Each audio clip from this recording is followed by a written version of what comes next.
Hello, everybody, and thank you for tuning into this presentation of Leaders Eat Last by Simon Sinek. Published in 2014, this book dives deep into what truly makes a great leader, not power or authority, but the willingness to sacrifice personal gain for the benefit of others. The title itself comes from a practice observed in the military, where senior leaders eat after their troops, putting their people first. Sinek uses that metaphor to argue that the best organizations are led by those who prioritize their people above all else.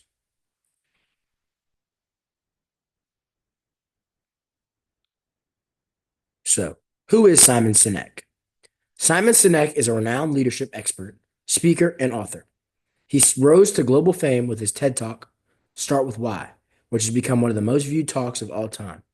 Sinek's work focuses on how great leaders inspire action, and in Leaders Eat Last, he applies insights from neuroscience, business, and real world examples to show that leadership is not about being in charge, it's about taking care of those in your charge.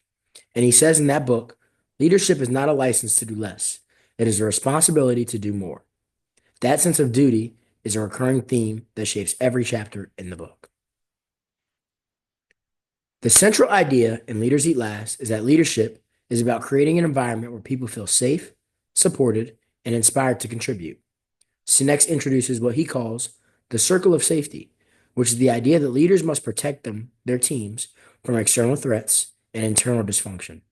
By doing so, they allow people to focus on collaboration and innovation rather than self preservation. Sinek also focuses on exploring the biology of leadership by discussing four chemicals: endorphins, dopamine, serotonin, and oxytocin. These are responsible for motivation, achievement, connection, and trust. For example, dopamine fuels progress and achievement, while oxytocin promotes feelings of trust and bonding. Leaders can foster environments that naturally boost these chemicals through recognition, support, and shared purpose. He contrasts this with negative effects of cortisol, the stress hormone, which increases when people feel unsafe or undervalued. Chronic stress erodes trust, causes burnout, and ultimately determines an organization's success. One of the most powerful quotes from this book is, "The true price of leadership is a willingness to place the needs of others above your own." This concept challenges traditional ideas about leadership and reframes it as a position of service, not privilege. What surprised me most about this book was how deeply rooted leadership behaviors are in our biology. I didn't expect to read so much about brain chemistry in a leadership book, but Sinek uses these concepts to explain why humans are wired for cooperation and why we thrive when we feel safe and supported. Another surprising takeaway was how much responsibility falls on leaders to shape the emotional climate of a workplace. It's not just about setting goals or managing projects, it's about creating a culture where people feel that they belong. One quote that stood out to me was, "Trust is like lubrication. It reduces friction and creates conditions much more conducive to performance." That helped me realize how vital emotional intelligence is in leadership. How I'll apply this book. Reading this book made me reflect deeply on the kind of leader that I want to become. One major takeaway is the importance of creating environments where people not only feel safe to speak up, take risks, and support each other.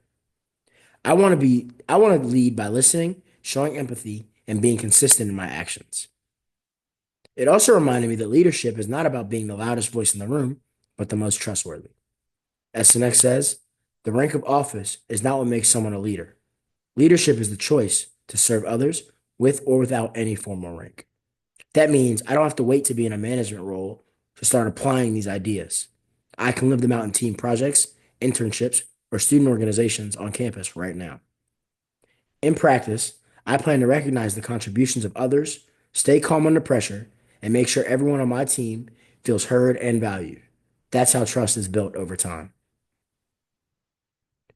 This book strongly connects with the five forces that Kouzes and Posner practice of exemplary leadership. First, Sinek's emphasis on empathy and recognition aligns perfectly with encouraging the heart. He argues that people need to feel appreciated in order to do their best work, and that leaders must be intentional about celebrating wins, no matter how small. It also ties into modeling the way. Sinek highlights that leaders must live the values they expect from others. He shares examples of companies where top executives regularly check in with employees, not just to evaluate performance, but to offer support.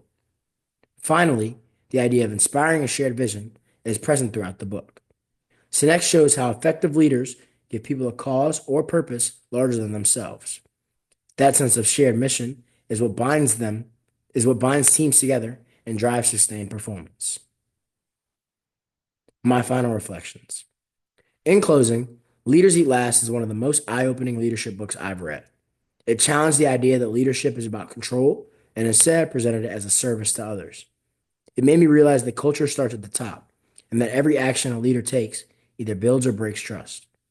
One final quote that sums it all up: when we feel safe inside the organization, we will naturally combine our talents and strengths and work tirelessly to face the dangers outside and seize the opportunities. That's the kind of environment I want to help build. Whether I'm leading now or preparing for the future, I know that empathy, trust, and courage will be at the heart of how I lead. Thank you.